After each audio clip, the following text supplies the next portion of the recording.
如果你高考考了725分，你会不会欣喜若狂？身边人都说我祖坟炸了，但我却如坠冰窖，因为高考那2天，我根本没有进入考场。那坐在考场里的那个人是谁？没有人比我更清楚这份牛逼到炸裂的分数有多扯淡。从高考开始，我连考场的门都没迈进去一步，整整2天，我这个父母眼里的好孩子，老师心里的优等生，做了18年来最大的叛逆，躲在网吧里酣畅淋漓地打了2天游戏。我忽然觉得细思极恐，我2天缺考，考场有好几个同班同学，要是发现我弃考，肯定会第一时间通知班主任老秦，除非压根没有人发现我弃考，或者说我一直都在考场里跟其他同学一起考完了所有科目，但这怎么可能？我马上给同一个考场的同学打了电话，故意问他考得怎么样，在考场发挥的如何。他先是一阵长吁短叹，随后恶狠狠地说这都是我的错，因为我每场都早早地答完题，然后就趴在桌子上睡觉，哈喇子都快流出来了。我握着手机的手掌在颤抖，我去考场了，想得脑壳疼，我干脆不想了，躺倒在床上。原本我已经做好了被爸妈重拳出击的准备，因为18年来我忍得太久了，从小到大我就是爸妈的提线木偶，我不能发表意见，一旦我抗议，他们就会打着为我好的旗号，我哪里不顺着我爸的意，拳打脚踢便是家常便饭。我妈说我爸没啥文化，可他是我爸，打是亲骂是爱，一切都是为了我好。久而久之，面对他们，我只有沉默或者顺从，我更不敢说实话了。信不信是其次，我更怕我爸暴脾气上来。我打算将这件事当成自己的秘密，深深地埋在心底。可我没想到，现实将我从天堂拉入了地狱。次日早上，我看到书桌上的笔记本摊开，上面写着一句话：替你考这么高分，嘿嘿，很满意吧？作为回报，你必须听从我的话，否则我将关于你高考真相全部曝光。反抗你的父母吧，不要当一个唯命是从的木偶人。对你的父母说不。看着笔记本上熟悉又陌生的字迹，我惊出一身冷汗。是谁写下的这段文字？有人来我家了。但看到这段话，我的心忍不住砰的一跳。18年来，我何曾不想？我离家出走，被找回来差点被打断腿。我试图想过自我了结，可笑的是，我怕死。饭桌上，我爸发话了，说要回老家大摆宴席，庆祝我考上大学。老家这2个字，深深刺痛了我的神经。我鼓起勇气连声拒绝。我看着爸妈从满面荣光变成脸色不悦，我妈眉头微皱，说我不懂事，让我好好听话。我爸撸起了袖子，像是忍住怒气要对我动手。听话，永远都是让我听话。我压抑不住自己的内心，人生第一次朝我爸吼道：我说我不回，我这辈子都不回老家。我哥就是在老家被你们逼死的，你们还想逼死我吗？话音刚落，我重重挨了一巴掌。我妈红着眼看着我，眼神充满癫狂。不许提你哥，你没资格提他。这是我妈第2次打我，第1次是我哥死的时候，那次她下手特别重，把我拎回家，拿起木棍将我打得遍体鳞伤，边说边骂：为什么死的不是你？当时的我不明白，明明逼死我哥的人是他们，可他为什么恨我？后来我知道了，他跟我爸是同类人，无能狂怒是他们掩盖心虚的手段，但他们永远不会觉得自己有错。我跟我哥是同卵双胞胎，2人长得几乎一模一样，但有一点不同，他特别聪明，从小奖状拿了许多，所以被爸妈寄予厚望。但是他总跟我说他很累，他想休息。我不明白他的意思，直到有一天，他说想陪我去河里抓鱼。那天他直接跳进了河里，让河水将自己冲走了。3天后，他的尸体被发现，我才知道他当时话里的含义。从今天开始，你就是你哥，记住，你叫秦朗，你的弟弟秦天已经死了。我爸严厉地指着我，自此往后，我只能永远像我哥一样活着。我失魂落魄地回到房间，随即砰的一声关上房门。直到深夜，我肚子饿了才从房间出来，却发现家里空无一人。我没太在意，进厨房看了一眼，锅里妈妈做的菜已经凉了。我吃过后便回房间睡觉了。我做了一个梦，梦见我爸妈被关在一个屋子里，屋子周围很暗，四面都是墙。我爸妈看到我那一刻，面上全是惊恐，继而战战兢兢地跟我说他们错了，让我放了他们。我很困惑，问他们为什么要说这种话。我爸情绪很激动，问我到底要把他们困到什么时候。突然，我爸妈看着我惊恐地往后退去，身后传来脚步声。我察觉到身后有人靠近我，我回头一看，只见一个跟我长得一模一样的人站在我的面前，他朝我露出了一个瘆人的微笑。我顿时被惊醒，整个人被冷汗淋湿。可怕的一幕出现了，旁边书桌上的笔记本上再次自动显现出字来，上面写道：好久不见了，我亲爱的弟弟，爸妈已经消失了，这份见面礼你喜欢吗？我惊恐地扔掉了笔记本上面的字迹，我终于想起来了，这是我哥的笔记。我哥他回来了。如果让你玩一场游戏，赌注是你的生命，而你只要赢了就可以拿到650万美金，你会玩吗？真有小说写出来了，我正被迫在玩这个游戏。此时我的面前坐了一个人，中间放了一把只有1颗子弹的左轮手枪。开枪吧，枪响，你没死就是胜利。戴着恶鬼面具的裁判催促着我。终于，砰，枪响了，清脆的响声在这个不足10平米黑暗的房间内响起，鲜血伴随着火光喷在我的脸上。我来不及思考为什么会出现在这里，我只知道这一次我赌赢了。面前的一具尸体刺激着我的神经，我内心恐惧到了极点。回想早上正在上班路上的我，突然就被一群蒙面男子绑架。当我重新有了意识，就已经陷入了这场十死无生的游戏。我四肢无力瘫软在地上，门口传来声音，大门敞开，在恶鬼面具拿着枪的注视下，我被迫走出了房间。可眼前的景象让我彻底惊呆了。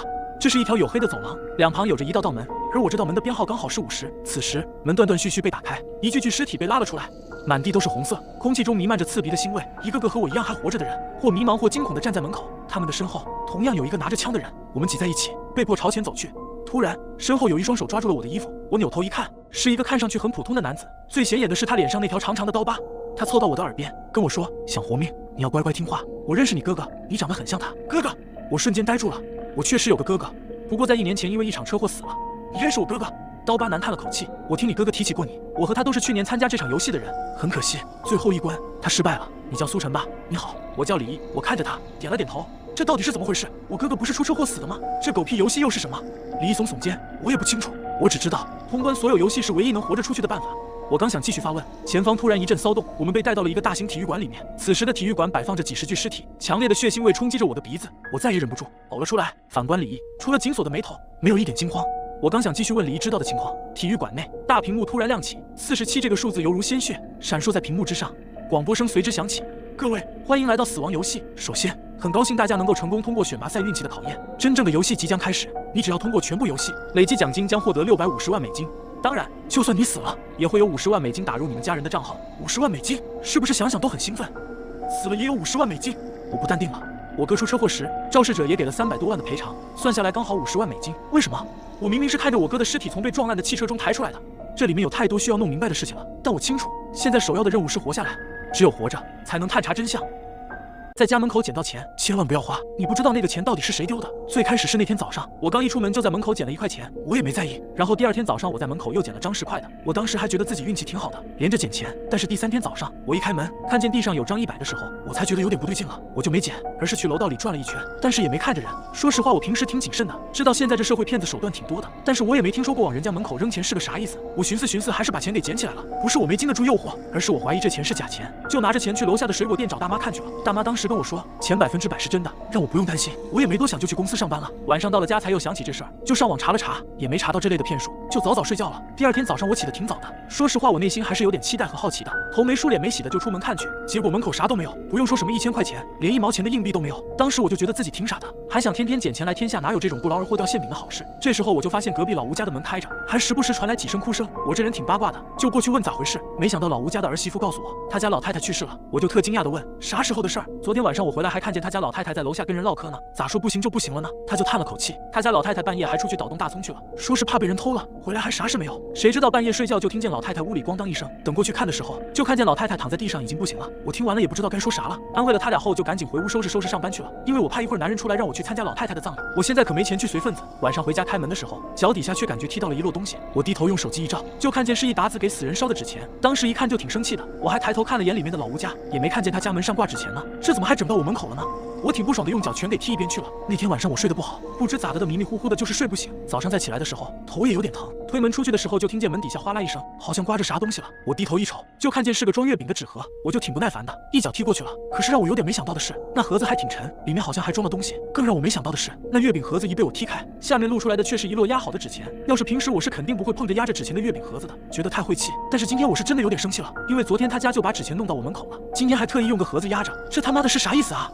我就一低头拿着这月饼盒子，结果我一拿着盒子就感觉里面有东西从另一头滑到了我手指头，我就把盒子打开了。但是我一打开就愣住了，因为里面是一打用纸袋绑好的100块钱。当时我也不知道咋想，立马蹲在地上开始点钱，一点完就彻底傻住了，因为里面不多不少，正好是1万块钱，一股凉气一下子就窜了上来，我本能的打了个哆嗦。我第一感觉这月饼盒子绝逼是老吴家弄到我门口的，而且还跟那个刚死的老吴太太有关系。我赶紧把钱放回了盒子里，他家因为还在守灵，门是开着的，我没敲门，端着盒子直接就进去了。老太太的儿子和儿媳妇正好在厅里坐着，一看是我还有点惊讶，不过我也没客气，直接就问他俩，这盒子是你们放我门口的不？夫妻俩却全跟丈二和尚一样摸不着头脑的摇摇头。我就皱了下眉，又问那纸钱是不是你们给丢我门口的？他儿子就有点不高兴了，站起来问我啥纸钱啊？你说啥呢？我当时一看他这装逼的态度，我一下火就上来了，就把手里的月饼盒子往桌子上一摔，然后把我捡钱和门口压纸钱的事一股脑子都说了。其实我承认我也挺舍不得这1万块钱的，但我也不是傻逼，不知道里面有问题。当时老太太她儿子看到我就一脸将信将疑的打开了月饼盒子，我明显的感觉到他看到那一摞钱的时候眼睛冒光了。但是没等他说话呢，他媳妇开口了，老弟啊，这月饼盒子真不是我们放的，那纸钱也不是我们家的，我们家买的纸钱都在楼下烧了，而且我们前2天也没往你门口扔过钱。我却看着他有点不相信，真的？他使劲的点点头，但是我却看见他脑门上有细细的汗珠渗了出来，脸色也是变得异常的难看。不过她老公此刻却一个劲儿在底下拽她的胳膊，但是她却突然冲她老公大喊了一声：“你别拽我了，你还想贪这钱？你知道咱妈是咋死的不？”她的话就像晴天霹雳一般，让我和她老公定在了原地，而她却只是深深地呼了口气，像看瘟神一样的看了眼桌上的那月饼盒子，然后便转身进了她家老太太的房间。等她再出来的时候，她手里拿着一摞薄薄的钱，然后把这钱往桌上一放，就对她男人说：“这钱就是咱妈前天晚上在她家门口捡的。”男人眼中也出现了一丝惊恐，我却使劲地咽了口唾沫，想让自己冷静下来，然后指了指桌上那摞薄薄的1000。女人再次点了点头，看着她那苍白的脸，冷汗唰的一下就从我的后背钻了出来，我感觉头皮隐隐的有些发麻。我知道有种恐惧是无法装出来的，而这个女人的眼中现在充满的就是这样的恐惧。闺蜜告诉我，我老公要杀了我骗保险。晴晴，你听我说，你现在很危险，我没有和你开玩笑，你老公要杀你骗保，你快来我家。是刘静的声音，但是她说我老公要害我，这是不是有什么误会？我老公明明出差了，怎么会害我？但是刘静的话很急促，不像是骗我，我担心她，还是第一时间找了她。她带着我逃走了，我们躲在一个废弃工厂。她跟我说了很多，我的头一阵剧痛，我隐约想到了那件事，那是和尹九在一起的第2年，我被绑架了，绑匪没有提任何要求，只是把我囚禁了，让我听命于他。在这期间，我一直被蒙着双眼，到后来老公把我救出，我落下了怕光的病根。那之后很长一段时间，我的双眼都是模糊的，我多次提出分手，老公都拒绝了。他说他会娶我，保护我一辈子。这段记忆太久远了，模糊了许多细节，我的头更疼了。晴晴，你醒醒！是刘静在呼唤我，原来这一切都是梦。刘静，我的头好疼，你可不可以去帮我买点药？我故意把它支了出去，冷静地拿起手机，里面都是老公的未接来电。我回拨了电话，老公好像特别着急。小晴，你去哪里了？如果你和刘静在一起，一定要跑出来，小心刘静。突然，我听到了门锁的声音，刘静回来了。我挂断了电话，若无其事地躺在床上。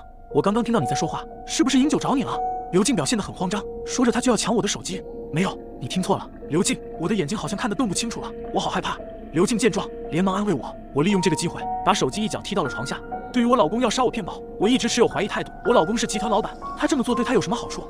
而且刘静为什么会知道这件事？正当我思考这一切的时候，门外传来了一阵急促的敲门声。刘静蹑手蹑脚地走到门口，警觉地问了句：“谁？”小晴，是你吗？我是老公，快开门！门外传来了饮酒的声音。老公在门口用力敲门。小晴，你相信我，刘静要杀你，不信你听这个录音。门外传来了一阵滋啦滋啦的声音。我爱你，我看到你跟他在一起，我就极度的发狂，他都不干净了，你为什么还要跟他在一起？这个声音我再熟悉不过了，这是刘静的声音。小晴，你听到了吧？从始至终都是他自导自演的，他要杀了你。门外的饮酒有些歇斯底里。录音吗？我也有。随即我看到刘静从包里拿出了一支录音笔，等我杀了他，拿了他的保险金，公司就能东山再起，足足1000万。刘静一边擦着眼泪，一边对我说：“晴晴，我早就知道他在外面背着你搞外遇，所以我假意接近他，想要给你争取更多的证据。但是我没想到，他竟然会如此丧心病狂。”呜，我止不住的全身发抖，这一切都太诡异了。一边是闺蜜，一边是老公，我究竟该相信谁？怎么办？住在对门的那个男人好像杀人了。周五晚上10点，打算早早睡觉的我再次去检查了一下防盗门是否有反锁。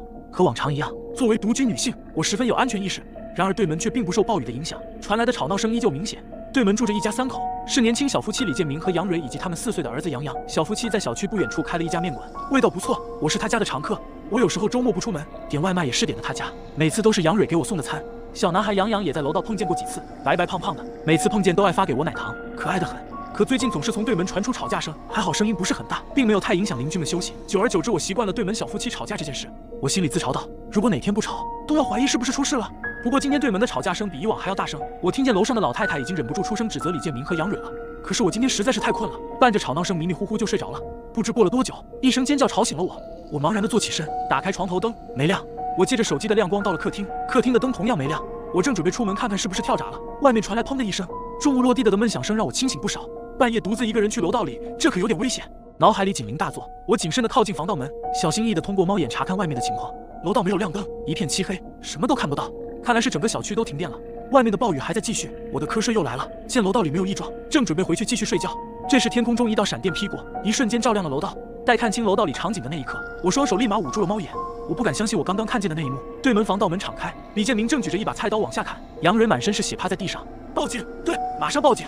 我竭力让自己冷静，轻手轻脚地回到卧室，将自己埋在被子里，颤抖的手点着手机，可最后一个号码还没按下，手机没电，自动关机了。我现在该怎么办？停电了，杀人犯就在外面，报警电话也打不通，我到底该怎么办？稳住！李建明应该没有注意到我，现在只要保障我不出家门作死，等到来电报警，等到明天我就没事了。我摸着黑，蹑手蹑脚反锁了卧室门，并找到了窗台上的晾衣杆，牢牢地抓在手里。手机有电时，我看过时间，现在已经凌晨3点了，只要再撑过3个小时，天就该亮了。砰砰砰！有人在撞击我家的防盗门，李建明发现我了，我立马从被窝里爬起来，躲进了衣柜，手里死死地抓着晾衣杆，盯着衣柜门不敢闪神，全身肌肉紧绷，手心里不停地冒汗。我现在有防盗门、卧室木门、衣柜门3层保障，李建明应该闯不进来。救命！救救我！耳边传来杨蕊虚弱的呼救声，我在衣柜里不敢动，极力的说服自己是出现了幻听。我在衣柜里不应该能听到门外杨蕊求救的声音。暖暖，救我！杨蕊在叫我救她。我猛地打开衣柜门，在麦角的那刻，窗外又一道闪电劈过，这让我清醒了不少。杨蕊的声音消失，撞门的声音同样也消失了。我的眼泪彻底止不住了，死死憋着不敢发出哭泣声。对不起，对不起，我不敢出来救你，我救不了你。你肯定难以相信，昨晚上我目睹了一起凶杀案，但警方却说我在撒谎，对面根本没有人住，这究竟是怎么回事？地板上厚厚的灰尘提醒着我，这里就是一个没人居住的空房间。李警官在房间里走了一圈，又凑到了窗户旁边朝外面看了看。我跟你说了吧，这里根本没住人。我不自在地挠了挠头，怀疑自己昨天晚上看到的是不是幻觉，但是我隐约又觉得不是。昨天晚上是个暴雨夜，雷声阵阵。我从超市下班回来之后，很早就睡下了。半夜我起来上厕所，无意当中看到了对面的房间里亮着灯，窗户上是一对男女纠缠的身影，他们的行动被房间的灯光投影在了窗户上，像皮影戏一般。我最开始还以为是哪家夫妻办事，直到我看到那个男人拿着一个我看不出东西形状的物品砸到了女人的头上，然后他再也没有爬起来。我连忙报警，可警方来了之后却说我撒谎。那间房间他们去搜索过，根本就没人住，这太离谱了。好在路过的李警官走来，他是我小时候的玩伴，他知道我的为人，帮我解释了几句，才避免了我被抓起来的命运。事后我们俩找了一个路边摊掉了2瓶啤酒和一堆烧烤。李警官制止了我喝酒的行为，你是不是又犯酒瘾了？我拿着酒杯的手一顿，是吗？是我喝多了产生的幻觉吗？我有酗酒的毛病，就因为这我老婆也和我离婚了。听说酗酒是有基因遗传的，我爸就因为酗酒失手杀了我妈，而我也没有逃过这个诅咒。人真的是个很奇怪的物种，我们最终都活成了自己最讨厌的样子。我渐渐相信了那晚只是我喝多后产生的幻觉。日子就这样一天天过去了，直到我被2个警察一眼严肃地带进了警察局，就是那种电视里演的那样。他们说发现了一具女性尸体，是那栋楼的女业主，而我变成了唯一的目击证人。我看着照片里女人的模样，女人被装在行李箱里蜷缩着，是钓鱼的发现了她。从事发到现在已经过了1个星期，尸体高度的腐烂，不过她的额头上还是很明显看得出有一处伤痕，跟我看到的那场凶杀案一模一样。只不过我颤颤巍巍地举起手里的照片，这不是死者，我确定我看到那个男人是用右手打了女人左侧的头，而这个伤口是在右边。这个女人一定不是那天我在窗子外面看到的那个影子，所以肯定还有一个死者。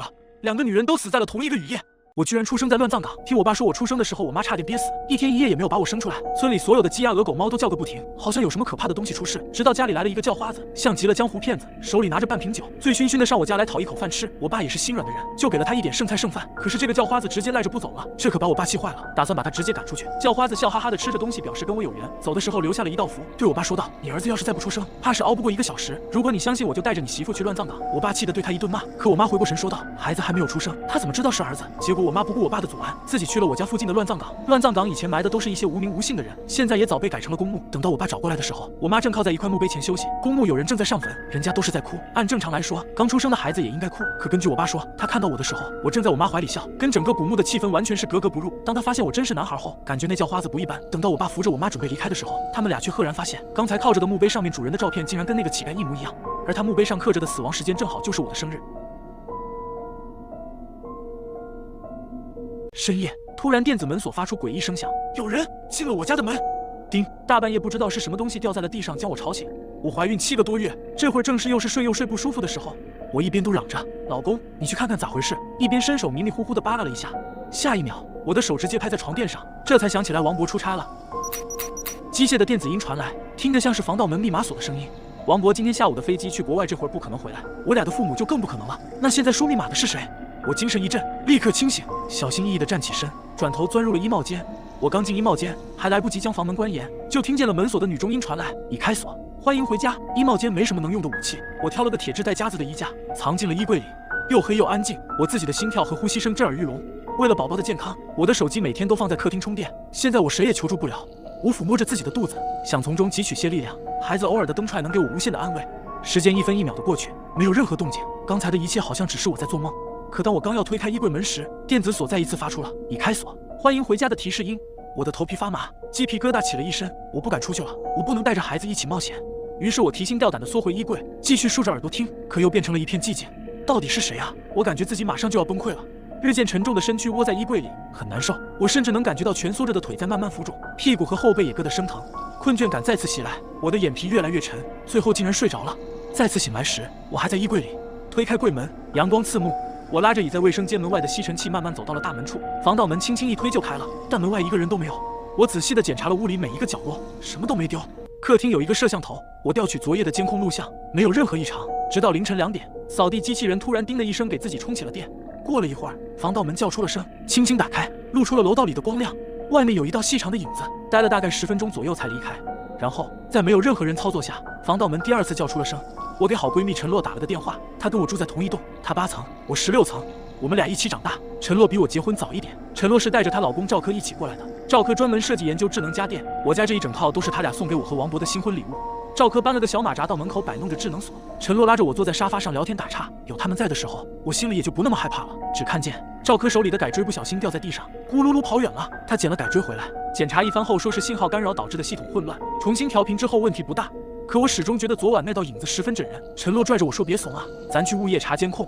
调出来的监控显示，昨晚2点多有个人摇摇晃晃地出现在了画面里。他在每一扇门前都驻足一会儿，大部分人家都是机械锁。他摁了半天没有反应，也有几家的密码锁提示密码错误。可到我了家这儿却突然打开了门。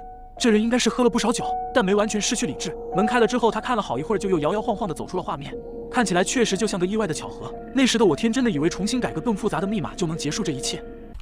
昨晚有人打开了我家的电子锁，查看监控是一个醉酒的男人乱按导致的开门。天真的我以为改个复杂的密码就能结束这一切。然而书接上文，晚上我跟王博视频聊天，说了夜里发生的事。他让我把手机充好电放在床头柜上，再找根棒球棍放在卧室门口。如果愿意的话，他希望我能在枕头底下放把菜刀。后来自己给否决了，怕我毛手毛脚伤着自己。你小心点，我后天就回去了，不行的话叫你妈来陪你吧。王博远在美国鞭长莫及，又担心我出事，皱着眉头帮我想办法。我爸前2天住院，我妈得陪护。这个方法我早想到了，要不是我打电话问我妈，他俩恨不得等我生完了孩子才告诉我。哎，我妈去世的早，我爸又有哮喘，要不你去陈洛家住2天。赵科他爸妈都在，5口人挤在2居室里，我凑什么热闹？那你自己一定要注意安全啊！王博千叮咛万嘱咐。晚上我早上了床，客厅特意留了个小灯没关。我强打着精神等到了将近12点，今天好像一切正常，没有任何奇怪的事发生。放松警惕的我很快进入了梦乡。夜里，我突然想上厕所，下床时却踩到了一个滑溜溜的东西，我脚一崴，直接摔在了地上。在下落瞬间，我小心翼翼地捧着肚子，努力地调转方向，结结实实地摔了个大屁墩，头也撞在了床头柜上。疼，头疼，脚疼，屁股疼，尾巴骨疼，带着整个肚子都跟着疼。我的眼前宛若没有信号的老式电视机，黑的白的花成一大片，一股湿润的感觉从我腿间流出。我的孩子！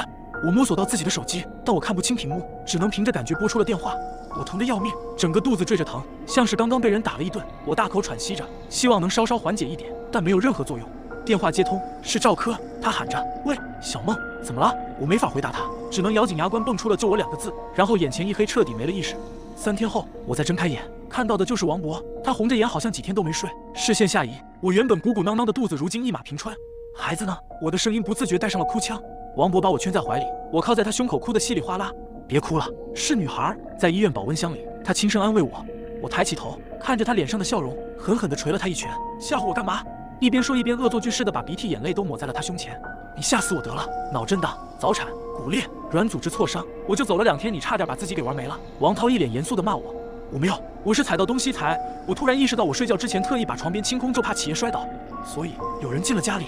我把自己的猜测告诉了王涛，他揉了揉我的脑袋，然后拿起手机看起了那晚的监控。监控画面毫无波动，直到凌晨3点多，赵科闯进家里，焦急的把已经晕过去，身下全是血的我抱出家门。录像里赵科的妈妈也在，她拿着手机在打电话，但离得远，只依稀录上几个音，应该是在联系医院。可我确信自己一定是踩到东西才摔倒的。我爷爷是个变态，身为杀猪匠的他，每次杀猪之前都喜欢饿他们3天，说是饿了之后再宰猪，下水会干净很多，也方便处理。这次同样也不例外，听家里大人说，饿了3天的猪都快把门板给啃碎了，爷爷这才准备动手。猪捆好了，就在边上嗷嗷叫，叫得让人心烦。爷爷却不急不慢地坐在小板凳上磨着刀，同时还给我说着杀猪的忌讳。第一季杀5指猪，正常猪都是4根脚趾，如果跟人一样有5根脚趾的，传说是人投胎转世来的，带着前世的记忆，只是不会说话。2是忌杀白头猪，白头猪又被称为丧猪，指的是头上长有一大片白毛的猪，看上去就像是人类披麻戴孝的样子。传言若是杀了白头猪，家中也必然会出现丧事。3是忌杀无尾猪，杀这样的猪会导致断子绝孙，无血脉后人。4是忌杀怀胎猪。说话的时候，养猪的人家已经开始催促。猪被抬出来的时候，我看得一清二楚，这猪头上就有一片白毛，尾巴也是在刚才挣扎的时候撞到墙断裂了，只剩下一块小指头宽的皮还连着。虽然猪蹄脏污不堪，但勉强还是能认得出来。它有5个脚趾，4条忌讳中了3条。要是换做以前爷爷肯定不会动手，但是最近几个月家里的营生不好，顿顿清汤白菜，吃块豆腐都快成了奢望。加上本家不相信这个，而且承诺会给不少肉，最终爷爷也还是答应了下来。宰了猪，爷爷就带着我去洗了手，准备掏出下水。我俩回来的时候，本家好像拿着什么东西进了屋。这种事情我们也是见多了，有些人家来之前说好猪下水是给杀猪匠的，但是也会偷偷拿走一些。爷爷常说吃亏是福，所以也没跟他们多计较。就在我俩要准备动手的时候，却听见了一声猪叫。看着明明已经死去的大肥猪，爷爷口中说着邪门，但也只能硬着头皮继续。站在一旁的我，看着这一切，背后也是泛起了一股凉意。不过回家后，晚上吃饭的时候，看着桌上的鸡盘子肉，这些忌讳也很快是被我抛出到了脑后。可一顿饭下来，这肉爷爷没动，一筷子说是肚子有点胀气，吃不下。第二天爷爷死了，出殡的那天，大人没让我去。几天后，村外来了几口大小不一的棺材，听说死的是前几天让爷爷去杀猪的那家人，死因不明，但是时间正好是跟爷爷走的时候相同，而且因为是全家一起没的，被发现的时候也是几天后了。而且听村里的人说，发现的时候桌上还有没吃完的小猪仔。我被绑架了，被关的地方一片漆黑，大概10平米左右。绑匪没有捆住我的手脚，甚至还把手机留给了我。可不管我怎么做，都出不了这个房子。我把希望放在手机上，却发现手机里能用的只有一个群聊，而我只要被踢出群就会死。头好痛！我撑着墙壁站起身，入目一片漆黑。有人吗？这是哪？我的求救宛如沉入海底，没有激起一丝波澜。未知的恐惧包裹着我，我背靠墙，一点点摸索着前进。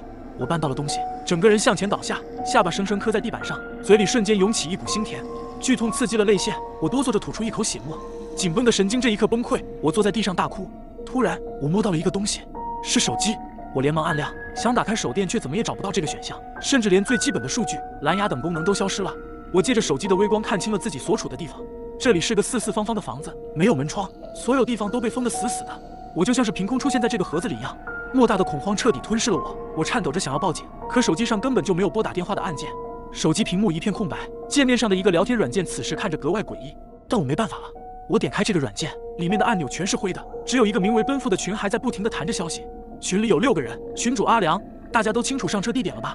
娇娇，清楚。管理员王姐，你们选的地点离我家太远了，能不能换个近点的？阿良。群里安静了片刻。阿良，那王姐觉得在哪比较好？王姐，富集路公交站台就在我家楼下。富集路，这不是我今早去的地方吗？我记得我上了一辆商务车后睡着了，再醒来就在这儿了。难道我上的就是群里这辆车？可是我根本不认识这些人啊！我压下心里的不安，在群里求救。救命！求求你们报警！我被人绑架了，现在被关在一个房子里，这里很黑，封得很严实，氧气不多，再这么下去，我可能会窒息。拜托你们帮帮我！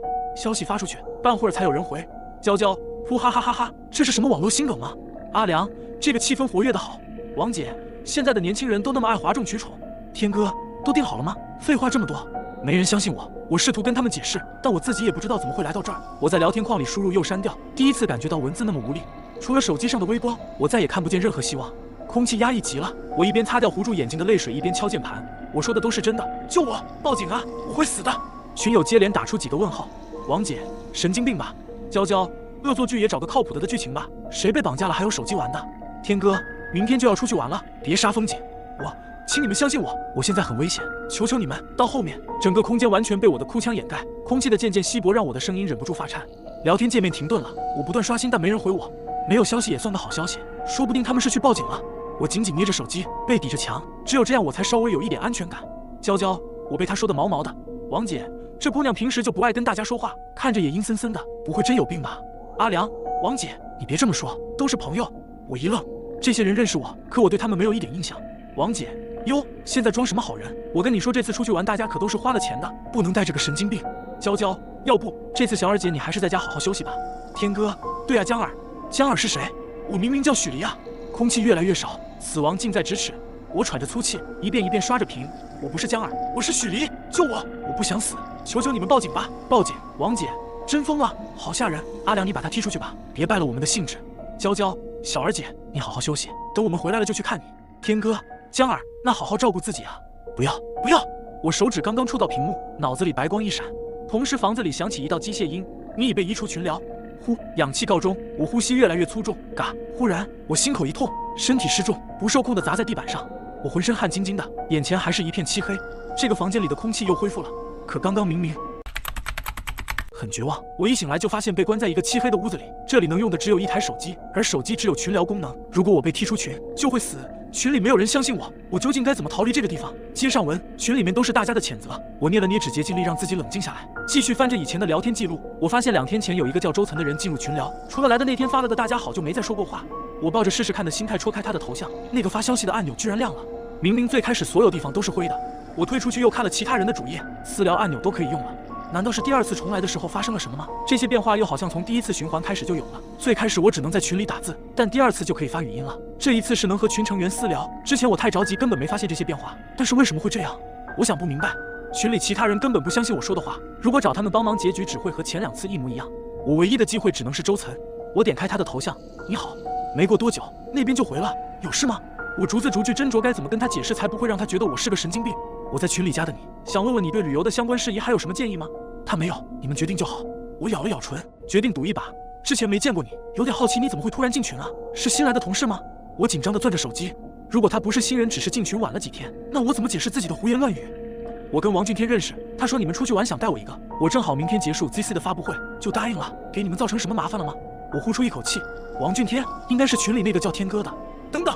ZC 发布会不是2天前就结束了吗 ？ZC 是个大型游戏公司，我就是公司游戏主画师。那场发布会我还上台致辞了呢。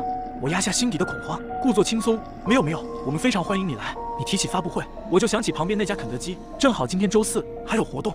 半会儿他回，我盯着这个字发愣。他没有反驳我，可是我上车那天明明是周1啊。如果外面现在是周4的话，是不是意味着外面的我还没有上车？那如果有人阻止我上那辆车，是不是这一切就可以结束了？但是外面现在还会有一个我吗？周岑先生，能不能拜托你帮个忙？那边应该已经不耐烦了。我这条消息发出去宛如石沉大海。我闭了闭眼睛，豁出去了。不要脸总比不要命来的强。抱歉，我现在的事情真的非常重要。是这样的，我朋友是 ZC 的画师，他的画稿落在我家了，但是我现在走不开，那边又急要。这个画稿可能会影响游戏上市，你跟他在同一个发布会现场，能不能拜托你去我家帮他拿一下？我知道自己的理由很拙劣，但我只能尽力试一试。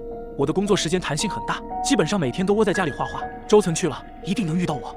只要证实外面的我依然存在，那只需要想办法阻止我上车就可以打破循环了。抱歉，我刚刚接到公司的紧急任务，已经出门了。我心跳加快，这是个人都不会相信吧？我真的没有别的办法了。如果这件事办成了，你要我怎么报答都行。我咬着指节，静静等着那头的回应。你家在哪？我松了一口气，给了他地址和房间密码。在等待的过程中，我又切回群聊，他们已经换了话题。天哥，我们下一个项目会和 ZC 合作，这位周岑周总是甲方，大家欢迎一下。周岑是 ZC 的老板，我在 ZC 2年了，怎么一点印象都没有？还没想出个所以然，周岑的消息就轰炸来了。江小姐，你玩我呢？你发的地址根本没人住，邻居说那套房子闲置很久了。不可能，我的房子刚买1年不到，怎么会闲置很久？不过我遇到你朋友了，他有点奇怪啊，虽然看着我笑，但总感觉眼神阴森森的。我没有诋毁你朋友的意思啊，你别误会。朋友？什么朋友？电子音，群内出现人员死亡，